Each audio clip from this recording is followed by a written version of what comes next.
Well, hello, my friends, and welcome to another special guest episode. Today, I'm excited to be joined by Dr. Brittany Busse, and she's going to tell us a little bit about herself. But I'm just really excited for this conversation because I think there's a lot of richness here in thinking about burnout and the systems and how we can really find ourselves challenged and really struggling to figure it out and alone. So I know this is going to be a great conversation, and thank you so much for joining me today. Yeah, you're welcome. I'm really excited to be here, Megan. It's a privilege to speak to your audience about something that we all experience. Yeah. Tell us just a little bit about your background and where you're talking to us from today. Mhm. So right now I'm located here in Sacramento, California. I grew up in the great state of Wisconsin, Dairy State. I did my undergraduate training at Michigan State, then went back to the University of Wisconsin for medical school. And then from there transitioned to a surgical residency at the University of California, Davis, which is located right here in Sacramento. And then I just kind of stayed and made my home here. Awesome. The weather's better, to be honest. And there's still good I cheese. can deal with the heat a lot California. better. Yeah, there's still plenty of cheese. So although you guys in Seattle, I'm going to give it to you on the cheese curd replicas up there. Well, yeah, it's a growing thing here for sure. Yeah. So then my residency was in surgery. I stayed in that for 4 years until medical issues kept me from continuing. And we can definitely talk more about what happened in that program. I did some time in urgent care and some time in telemedicine startups before founding Vital Health. We're going to get into all of that. So I'm excited to, talk to you more. So, I was thinking about it today, and we always start off with a story, but the reason I start off with having people share their story is really that the stories are what connect us. We've all been to lectures about burnout and heard statistics and read terrible stories, right, in the news, but the actual lived stories, that we share with each other really help us to connect as humans. And so I would love for you to share with the audience your story and your challenges that you experienced, because while it's of course unique to you, there are elements of it that are repeated all the time, and it's often a story that ends up living in silence. So share a little bit about what happened to you during your training. Yeah, so I agree that the power of story is what helps us move forward, and I'm always happy to share with other people what happened, especially in many different venues, so that it reaches more people. Yeah. So like I said, I started out as a surgical resident at the University of California, Davis. I was a general surgery resident. I actually did not match. I attempted to match into plastic surgery, which is incredibly competitive. My home program had 3 spots. One went to an internal candidate, and then the way plastics and all those really competitive specialties work, they kind of trade and swap people. And we actually, I think we had 8 candidates that year. So a lot of us kind of ended up on the outs. Yeah. Which ended me in that whole scramble situation and made me feel a little bit starting out on the foot of I don't belong. Because as the you're basically called a preliminary resident at that point, and everything you do is judged very harshly by your program. Not that the other residents aren't judged harshly, but they're made to feel like they won a spot and you didn't. You're a year to year. Yeah. They were chosen and you weren't. And the program I was on actually had also a plastic surgery program. They had a combined 5-year program and also the standard 3-year fellowship, which is why I chose that program, because I thought maybe I could transition. And there was a person who had done that. And so I thought there was a pathway forward. And I thought I did everything I could to impress upon them that I was an excellent candidate. And also I really started just stripping away parts of myself that I thought they wouldn't like and trying to be a person I thought they would like. And it hurt, right? Like it hurts us when we really start to become somebody that we're not. But I thought this was what I wanted. Like Yeah. I thought I wanted it more than anything. Yeah. And it's Wanted so bad to fit into their mold Mhm. when what we're really looking for is to belong. Exactly. All I wanted was to belong to something, to be chosen, to be Mhm. good enough, for someone to say Mhm. you were good enough. And despite the fact that I scored the highest in my class every year on the exams, I had great bedside manner, patients loved me. I could not figure out how to get the other doctors to like me. Mhm. More I excelled, the more they tried to put me down. And I just needed somebody to tell me I was doing a good job. And the more I wanted it, the harder it became to get it. And I felt like I was climbing up this wall. And every time I would get close to the top, Mhm. someone would put more slats in. Mhm. And it's like one of those rope walls, and you're climbing and you're climbing, you're climbing, and like you see the edge, and Yeah. then there's more slats. And I'm like, I can't keep climbing. Like, I Yeah. don't know what to do, but I'll do it. I'll keep climbing if that's really what you want me to do. And during my 4th year, I was out on research, and I started to experience like some very painful sensations in my eye. Not abnormal. I had just spent a couple nights on call covering for trauma. So I left my contacts in the whole time, and my dry eye would act up and I would get corneal abrasion. So I thought, well, no big deal. I'm just going to go to the corneal specialist and get it checked out. When I was there, the medical student asked if they could dilate my eyes. And like my first response was like, are you crazy? Like, how am I going to do my job? Do you know what happens when people dilate their eyes?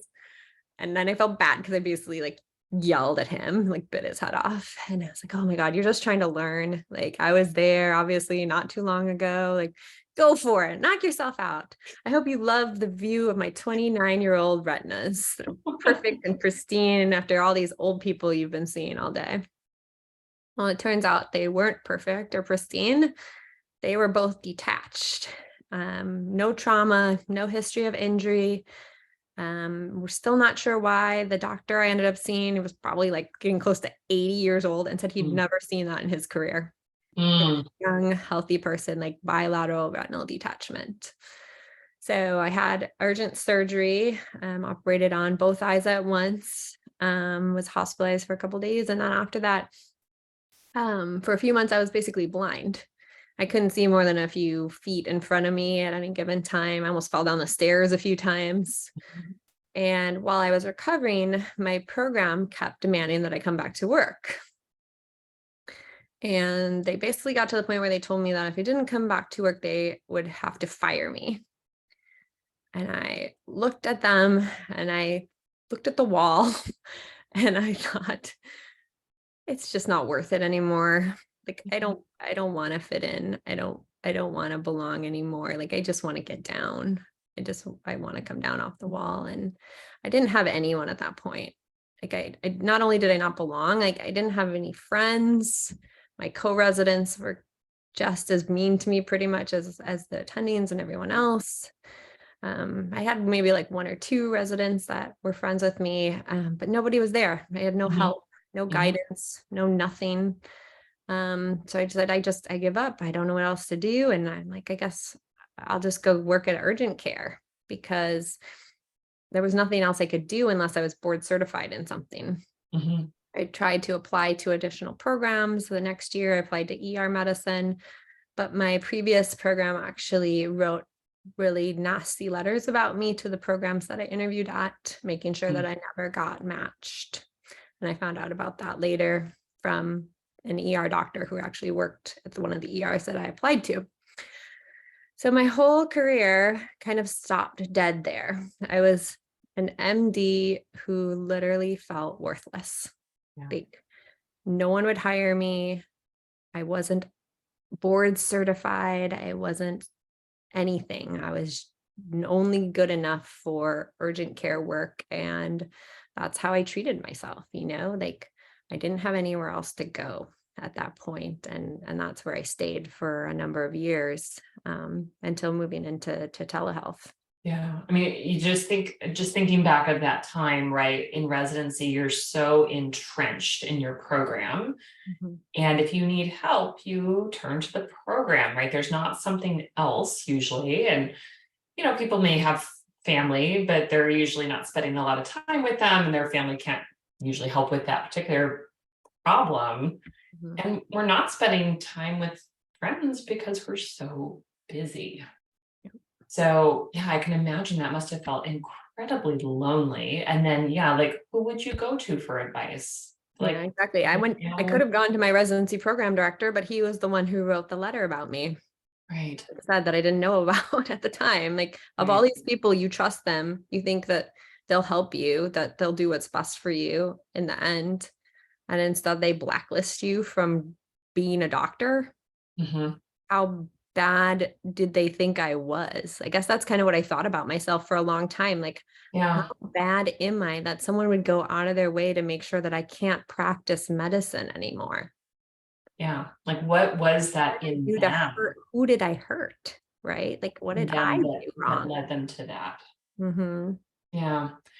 Yeah, and sadly, that's the story is, yeah, as I said, it's unique to you, but it's not a completely unique experience. And especially for people who've experienced something major medically, like it's not uncommon for programs to really not support, and it's crazy making, right? Because you're working so hard.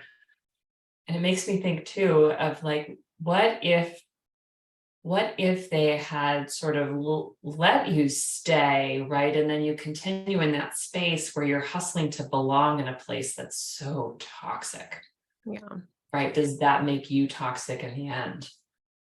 I think that what I saw was that I actually didn't want to be the person I thought I wanted to be anymore, right? Like, I had Mhm, had a few months during my recovery that I actually was a human. Like, I had made mhm. some friends, like with How dare you? friends of my partner at the time, and Yeah, oh, I can hang out with these people who aren't doctors and they're nice to right. me. And I got to spend more time with his kids.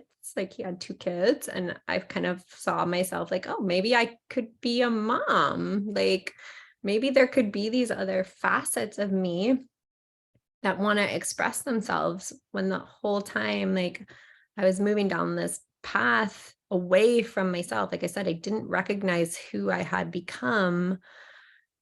And I was mean. Like, I was short-tempered, I was mean, I was impatient, I yelled at a medical student. Like, that wasn't me. Yeah. And the me in recovery from my surgery, like, learned how to practice yoga, like, went and did breath work retreats, and like started to experience like a spiritual side of myself and deeper connection with other humans that I had never experienced up Mm. until that point. Or not never, but I mean, probably not since I was like a kid. Yeah, not like Right? that, Like, to be sure. exactly.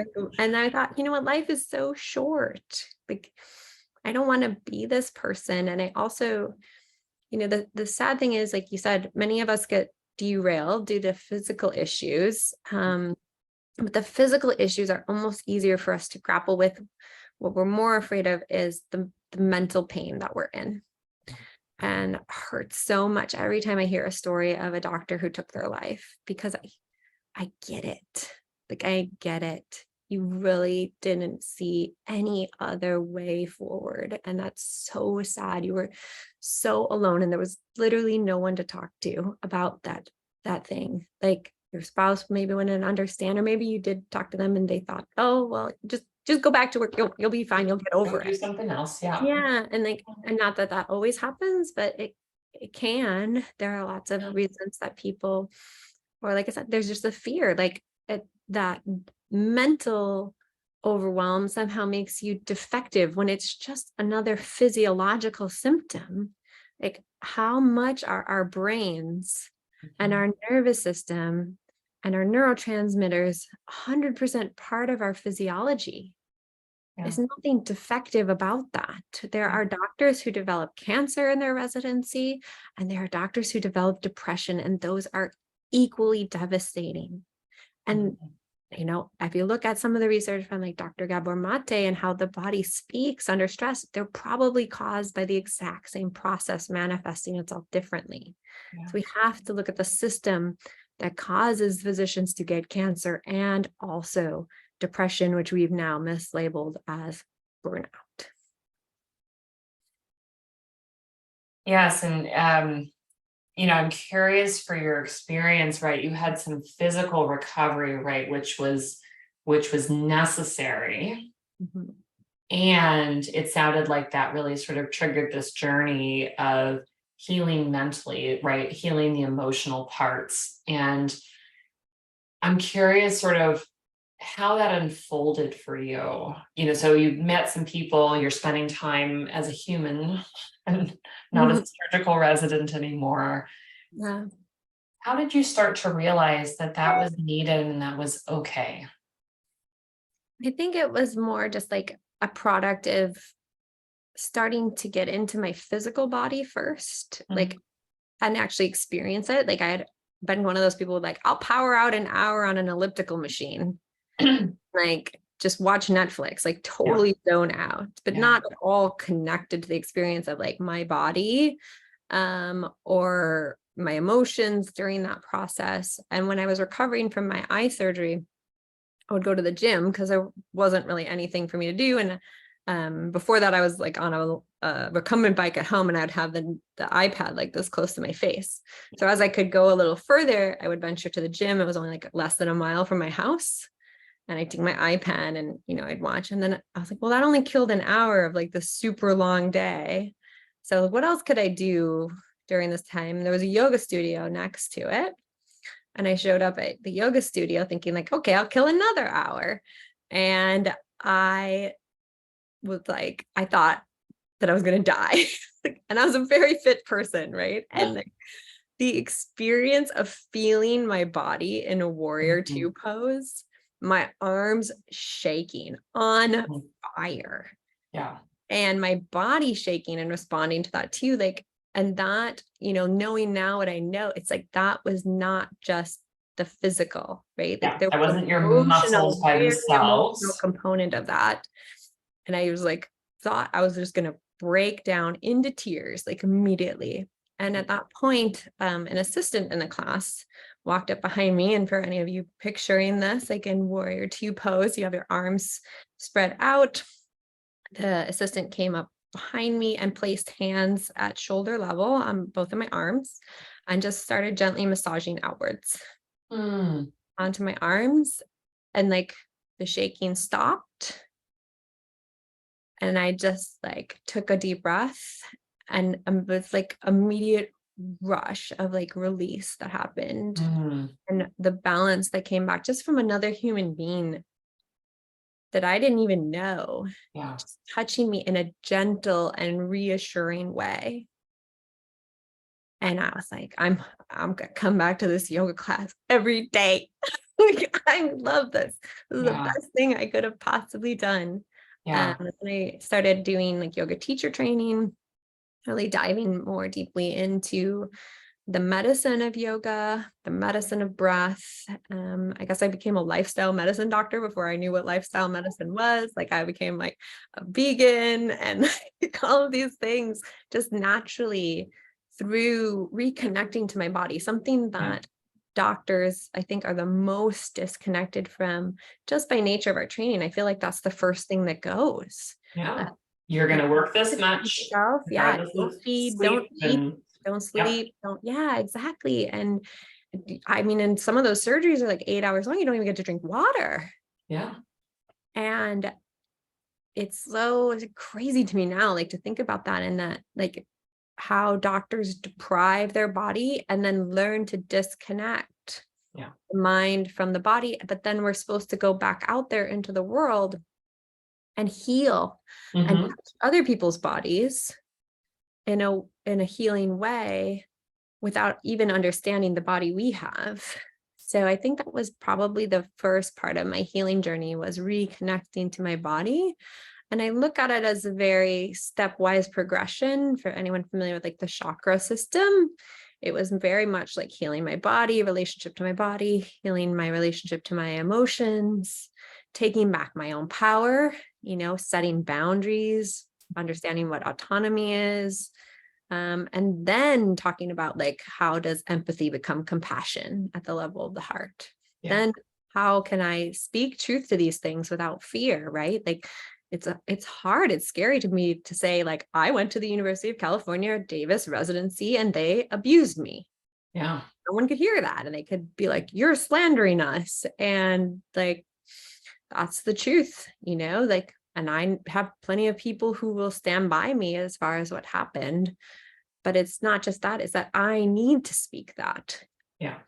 I need to put the power back into my own voice, into my own hands after that voice was silenced for so long. Yeah. And only then can I create from a sense of purpose, can I connect to other humans around me. So just looking at that, like, progression of my healing really started with getting back into my body, and really like just kind of by chance, like, here's the yoga studio. It's right here. Yeah. And I like Just stumbled in there one day. Yeah. And here we go. Yeah, no, and what you describe is almost exactly, what Brene Brown outlays is, kind of the shame resilience steps, right? We have to be connected with what do those feelings of disconnection and those fears of being cut off from others, what does that create in our body physically? Like, being able to recognize that, being able to share our story and own it. So many of the things that you highlight there. And we have to be willing to sort of speak our experience and our truth, don't you find? Mm-hmm. Yeah, I think that it's first of all the main way to heal it, right? Mm-hmm. Like, if you live in silence and you let that shame take over and the fear take over, because that's the reason why we're silent. I mean, shame is just fear, another name for fear. Yeah. It's that fear of disconnection. It's one of the most primal fears that there is. Like, I think they said babies are born with two fears: falling and abandonment. Yes. And that fear, depending on how you grew up, just it stays, and for many of us, it grows and grows and grows. And we learn a lot of different coping mechanisms to get people to not leave us. Right. And including, I will fit in and be whatever you want me to be. I will people please. I will stay late. I will do what you ask. I will not be too loud. I will not be too much. I will be a good girl or good boy, or, I won't shake the boat. I won't rock the system. I'll be the cog in the machine. Like, just please don't kick me out. Yes. And that fear separates us from living as ourselves, as our true selves. And when you feel like you're in medicine and you have to be this person who's not you in order to be accepted, but then you go through this healing process and you want nothing more in your whole life than to be yourself. And now you think, I can't go back to medicine because I had to be this person there. And I don't want to be that person. I want to be me. How can I reconcile those two things? Like, I don't think there's a place for me in medicine, because they told me from the beginning that I was too much, or I was not enough, or be like this. I have to be like this, I have to be like that. Like, how do doctors find that? And like I said, for me, the only place I thought I could go was an urgent care. Like, no one ever told me or shown me, like, I'm a first generation doctor. There's no other doctors in my family to look at. Yeah. That you can actually start a private practice. Like, I thought those things died in the 80s, like, and everyone went to work in hospitals for managed care. And there are no more doctors out on, unless they were out in some remote area that no one wanted to live. Right. So I just thought, like, though the only place for me. And then honestly, I thought the patients would see me in the same dark way that the system seemed to see me, like, that I was not good enough. Like, what were my credentials? Where's my plaque? And the only credential I needed was my license to practice and my diploma, and I earned that. It Yes. didn't matter what anyone else said. If there was a board, if I certified or recertified or did any of those things, patients weren't going to care. Patients, no one person at that urgent care ever asked me what I was board certified in. A lot of them asked me where I was from Mhm. because they thought I had a funny accent. They thought maybe I wasn't American. And a lot Yeah. of the older men asked me how old I was because they would be like, "What are you, 16?" But like no one ever asked me, like, "You're not a real doctor, are you? What are you Yeah. board certified Yeah. in?" Like, Tell me no, how many years of residency you went through. Yeah. Yeah. You exactly. know, Like, what's your pedigree? Why don't you have a plaque from Harvard on your wall? And that wasn't it. That wasn't that's what not what we they need. wanted. But more and more patients would be like, call the urgent care and say, like, and I was blonde at the time. So they'd be like, is the blonde doctor working? And the staff would laugh and be like, yes, Dr. Busse is here today. Okay, good. Because I only come in on days that she's working. And like, because I was just sitting there and making that about connecting with people. And I always walked into the room to ask patients, like, what brings you in today? Like, not what's wrong with you, but like, what brings you What can in I help today of you all today? days? Yeah. Like, Yeah. what can I help you with? Honestly, it was like another question, like, hey, well, how can I help you today? And probably got that just from like being in the service industry. I, Yeah. worked at McDonald's growing up, and then I was a waitress for many years trying to put myself through college, and that's all just about service. And I figured being a doctor was very much an extension of that. So it's just like, how can I help you today? What can I do to help you feel better? So Well, let's go back to something that you said, which is, kind of this tension that develops where people are finding that either I have to stay in medicine and be this person, right? This version of me that's not really me, or I'm, I can go be myself, but I can't be a doctor. Because I also meet a lot of people kind of in that boat thinking like, I have to leave medicine. There's no other choice for me, but I don't get to be myself. And, a lot of fear, fear of losing things that they love if they leave medicine. mhm. So I'd love to hear your perspective on, as somebody who isn't currently, clinically practicing anymore and sort of, found something that really called to her. Like, tell us that story of sort of deciding, okay, I'm going to not be urgent care anymore, and sort of what you experience, in meeting doctors in that place of like feeling like it's either or. Yeah, I think, what passed through urgent care, passed through telemedicine. And I just saw a lot of it, and like it seemed like a degradation of the value of the physician, like Mhm. feeling like I was worthless as a surgeon is one thing. At least kind of the patients respected me. Like I could walk Mhm. into a room and hand them a thing and say, I'm going to remove your vital organs, please sign here. And they was like, okay, cool.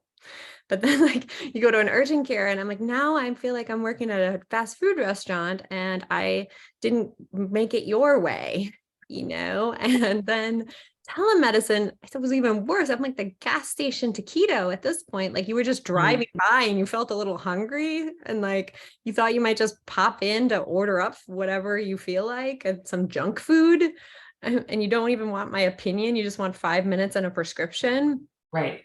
It's like, this is not okay. And that's really how the telemedicine companies were looking at us too. Like, well, we have prescribing standards and we give out medicines for this. And we're an ED company. So we expect all of our patients get some ED medicine, or we're you know, birth control company and everyone gets birth control like when they Yeah. come into us. And it's like, we're not prescribing machines. Like we're Yeah. people who Yeah. want to have real interactions. And that's what was missing, I feel like, in digital health, not just for the doctors, but for the patients, right? Like Yeah. the patients don't want a retail experience for medicine either. Right. Like, there are times, yes, where you just want what you want. Like I've been there. Like I needed a medicine for shingles the other day, and I just needed it because like I was in pain. Like, I know what this is, And and I I want just, some drugs. yeah, exactly. And like I knew it and I needed it, and it just had to be taken care of. So I understand that perspective from a patient standpoint. There are a lot of things, like I said, going back to lifestyle medicine, that can't just be fixed really with a medication. And Mm. those things are best healed through relationships. So getting back to where we started was that what we saw in this degradation of medicine in the retail space, that it created shorter and shorter and shorter windows of time, and there's no trust. We saw that really amplify during Mhm. COVID pandemic. Mhm. So they don't have trust because they don't have relationship. No one's taken the time to get to know the No patients. one's taking responsibility. And we're just this, we're the empty face at the drive-through, and the person will yell at us, they'll throw the order back in our face, but we didn't make it. We didn't create the issue. Mhm. But by stepping into our authenticity in medicine, we actually take the first step towards better health for our patients and for our communities. And I think Mhm. that's the point that these doctors who want to leave are missing, is that now that they are their true selves, they're actually in the best place possible to Mhm. help people. Mhm. They can develop relationships with people because now that they see their own worth and they see who they are, and they realize they're worth more than $10 an hour, they can ask for that, and they can make sure that they have what they need so that they can see as many patients as is needed to support themselves and Mhm. know more. So that's really what I talk to doctors about when they come to me or talk about starting a private practice, about forming your patient panel, is that you don't need to take on 3,000 patients to have a And you don't thriving need to be practice. everyone's flavor. You need to Exactly. be you. Yep. And you don't need, social media, I feel like makes us think that, right? Like, oh, you don't have 20,000 followers, you're not worthwhile. And you only need a few hundred patients to have a really successful practice, especially, with some of the things we can do from like coding and billing if you want to go the insurance route, and remote patient monitoring and chronic care management, and getting someone else to really shoulder the burden of those activities so that your practice generates revenue at a higher level, and you don't have to overextend yourself. You don't have to become overwhelmed and burned out and anxious. You can do what it is that you love to do, and that's connect with people and help point them in the direction of true healing. I want these healed doctors, these authentic doctors, to know that that is an option. Like, you don't have to go work at the urgent care or the McDonald's or give up medicine entirely. Um, and just say, like, I'm done with people. And I have a lot of respect for the doctors who do also like health coaching and stuff like that. But you don't have to give up being a doctor, right? Like, you can still be a If you doctor want and to. help Yeah. other people. Yeah. Exactly. Like, Yeah. doesn't have to be one or the other. You could do both. Like, you Yeah. just have to know like which patients are the ones that you're the doctor to and which patients the ones you're the coach to, but you can do that. You can manage that. You can be your full self in either of those situations and still create that relationship with those patients. Yeah.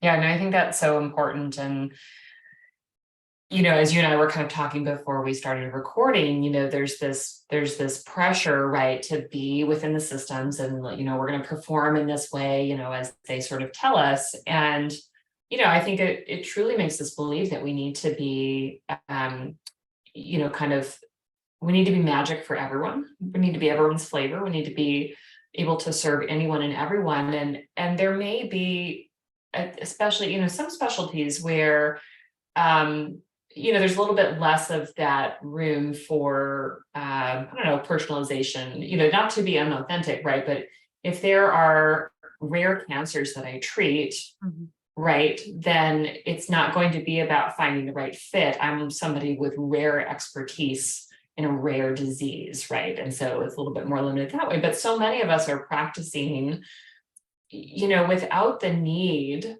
to be everyone's favorite doctor, Mhm. right? And there's enough people who would connect with us as authentic humans in a patient-doctor relationship that we can be the right person for some, and people who are, we're not the right flavor for, that's fine. Mhm.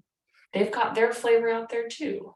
Yeah, I think the thing is that that's just the way the system has treated us, right? Like, Yeah. they're like Everything's 10 internal minutes. medicine doctor. boop. Yeah. No, We can plug you OB/GYN. into these spots. Oh, you quit? Okay, a new internal medicine doctor. Boop. Yeah. Like, Yeah. but you're not a cog in the machine. Like, Yeah. you can work in the machine Mhm. without being an interchangeable piece, right? Like, Mhm. you absolutely can show up as your full self and still connect to your patients, even if you still, like you said, you're a rare disease specialist and like you want to work at the Mayo Clinic, like you can do that and Yeah. still be yourself. Yeah. Like, there's no law out there that says that you have to be who everyone else says that you can be. In fact, if you are a super awesome specialist in some rare genetic condition and very few people know how to do it, like, you're an even more valuable piece.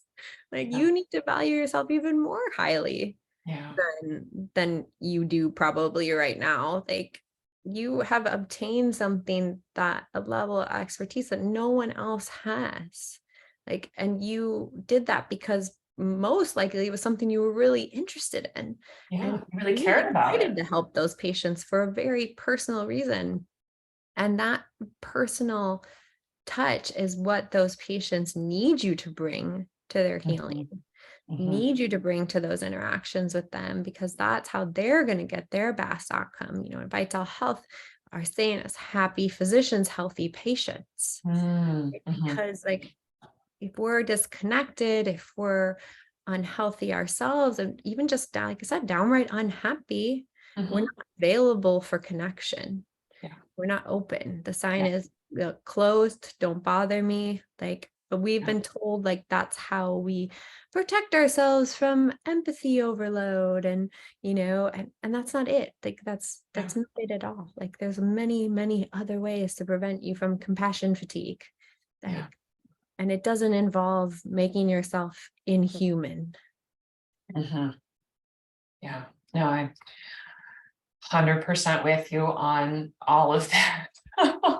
Yeah, and it's so sad that sort of implicit and explicit messaging, is sort of pervasive of, if you're going to come here, this is how you're going to be. This is how you're going to take care of patients. And if you don't do it in this way, out the door. Yeah. Yeah. I Yeah. think that was one of the things I remember most vividly, like a time when an attending yelled at me as a resident, was that I talked to a family and a patient who came into the ER, and he had extremely advanced colon cancer, Mm. like blocking his small bowel, blocking his ureters, just blocking everything. Mhm. And he was going into shock. He wasn't going to make it. And I asked his family, I said, what is the one thing he wanted? They're like, well, he really wanted to go back to Mexico before he died. I said, that's not possible, unfortunately. Like, even if we operate on him, I said that he's going to end up in the ICU. Mhm. And eventually he's going to die there. Like, or we're going to be able to get hospice and make him comfortable, and some palliative care consult, and help him pass away in the next couple of days, because that's where he is, that's where he's Mhm. going. And they were like, thank you so much, like, they really appreciate it. I think I spent like over an hour just sitting with them and talking to them, and I left, and not even like 10 minutes later I got a page from my attending who screamed at me. I was like, you're a surgeon, you're supposed to convince them to operate. How dare you tell them he'd end up in the ICU and that he'd die? Like, we're not going to kill him. We're going to unblock his bowel so that he can go on. We'll give him an ostomy, and he'll be fine. He'll go to Mexico. And I was like, you can't say that. You can't promise that. I said, this man's going to die. I can tell you 100% certainty that this man is going to die either today or a month from now in horrible misery. And like, nope, you lied. You're off this case. You can never speak to that family again. You did the wrong thing. And that patient died in the ICU 2 months later, never came off the vent. Yeah. Died in misery. And Yeah. I felt terrible. Like, I felt like I failed the residency program because they yelled at me. I failed the patient. I like literally failed everybody at that point, because I tried to do the right thing. I tried to help. I Mhm. tried to find out what the patient's wishes were and how we could make his life however short it was going to be, better instead of worse. But that's Yeah. not what they wanted, right? They wanted a surgeon to operate. To come and That's why operate and cut the all they cancer were. out. Yeah, exactly. So I Yeah. think that that's unfortunately, like you said, that's what we get. That's what Yeah. we get told over and over and over again. Like, you did the wrong thing. Like, you are wrong. You are bad. Don't ever do that again. Act this way, not that way. It's hard to find our way back. Yeah. Yeah. Yes, absolutely. And, for someone, who's out there and they've heard themselves in your story, right? There's some bits of it that they really are connecting to, and they're in that place of deep pain and fear. Like, what is one thing that you want them to know right now? One thing that you wish that someone would have said to you and shared with you? I just wish I hadn't been so alone. Yeah. Whether it was like my perception or the reality, it didn't matter. Like, in that moment, I was alone. And like, for so many of us, we think we're so entirely alone. And then to be a little over 10 years out from that experience, and I recently had someone reach out to me and apologize and say, like, I'm sorry I didn't stand up for you. But I Mhm. was a junior faculty at the time, and they would have railroaded me too. Mm. And like, to know that people saw what was happening and still like didn't say something, didn't do something, say to me, you're not alone. Like, I would go back right now a million times over and tell that person, you're not alone, you're not defective, Mhm. and you can practice medicine any way you want right now. Like, you don't have to go off to where you think the defective doctors go and deal with the pain and misery that is inflicted on you in some of those situations as well. Like, you're good enough, and actually, like, honestly, give me permission to take time to process. 'Cause Yeah. I felt like, oh my God, student loans, oh my God, this, like, just got to go find a job. I got to go find a Yeah. job immediately, or I'm going to be homeless. I'm going to be out on the streets. How am I going to take care of myself? And what support or means do I have? And now, when I have those kinds of fears, like those worst case scenario thoughts, like starting a company is super scary. I could fail. I could never help a single person and put all my money into it and not succeed. But I would never have failed. Like, I will never be Mhm. without skills. I'll never be without um, means. Like, I could go out tomorrow if this company didn't make it and open up a door and say, like, I'm a I doctor am who what I do. practices medicine. Yeah. Here Yeah. I am, and I'm here to help you. And if nobody shows up, I could waitress. Like, I could literally, there are a lot of things I know how to do. Yeah. And Yeah. it doesn't make me a failure. Like, none of those things define me and who I am. Like, I am a Mhm. greater, bigger person than that. And that's the thing that nobody tells you, is that Yeah. you do doctoring. You are a doctor. No one can ever take that away from you. Even on the days you aren't practicing medicine, you will always, always, always be a doctor. And it's your choice what you Mhm. do with that from now on. Yeah. Yeah. And tell us just a little bit, because you've made a transition and formed this company where you intentionally are helping physicians, and give us the elevator pitch of what it is that you do in this company. Yeah, so Vital Health was founded, like I said, to help doctors help patients and to help doctors thrive while helping patients.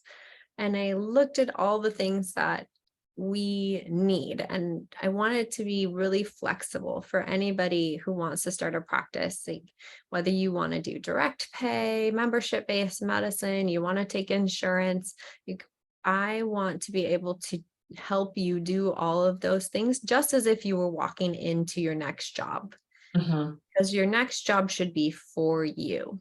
And you Mhm. don't, the thing that I tell is our doctors are not independent contractors. They are not employees. They are fully independent, autonomous individuals. We operate as a cooperative, Mhm. physicians who are independent but not alone. So we help them obtain all the resources that they need, support, on any level that the doctor asks us to, and don't get involved in anything that they want to do themselves. Hmm. And then provide any kind of resources that they might need to learn about additional things that they want to do themselves. So I think that's being there at any level of support, even for the doctors who want to continue to work in employed practice, who haven't Mhm. had those same experiences, or even if they have, like, they're not ready, they're Mhm. still living in fear, but they want a safe place and the support of other physicians, right? Mhm. Anyone, anytime, can reach out to me on LinkedIn and schedule time to talk to me. No sales pitch, no nothing. Like, I just want to hear who you Yeah. are, what brings you here, and how can I help? Yeah.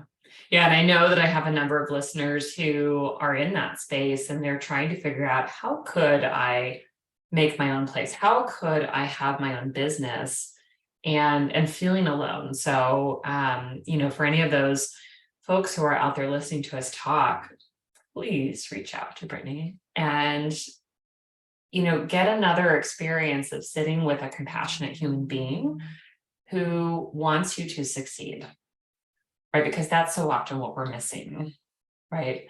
We might work in a place that the people want the business to succeed. Mhm. They might want the patients to, leave excellent reviews, or, have X, Y, or Z metric look really good. Mhm. But, here's an organization that is really trying to help the doctor as an individual, personally and professionally, succeed. Yeah, because none of those other things happen if the doctor doesn't succeed, Yeah. right? Like I said, we see that all the time, every day. And, like, our healthcare expenditures are the highest of any developed nation, and our outcomes are the Mhm. worst. Mhm. Why is that? Why is that? Are you the care delivery vehicles, the humans who deliver the Mhm. care, Mhm. aren't able to be human, and that loss of connection is destroying our healthcare system. So we just want to fix the healthcare system by fixing the root cause of the disease. Yeah. And helping people to thrive as they do it as individuals, but not alone. I love that. I love that concept. So I'm so glad we had a chance to talk today. Thank you so much for taking the time to come and speak with us and share your story. Again, I think, the stories are really what connect us here in particular. And I'm sure that everyone listening is just really glad to hear your honest account of your difficulties, because again, they feel like they're not alone. Exactly. I would say over and over again, you are not alone. And if you are feeling alone, please reach out. Please make that personal connection. There's no room for judgment here, right? Yeah. People in glass houses do not throw stones. Yes. No, I am not a stone thrower. I 100% accept you as you are, and you can come to me with anything that you need to talk about. So we'll have links to your information and your company in the show notes for anyone to follow you. And thank you so much for coming on today. It was really a pleasure to talk with you. Thanks, you too, Megan. It was great to be here.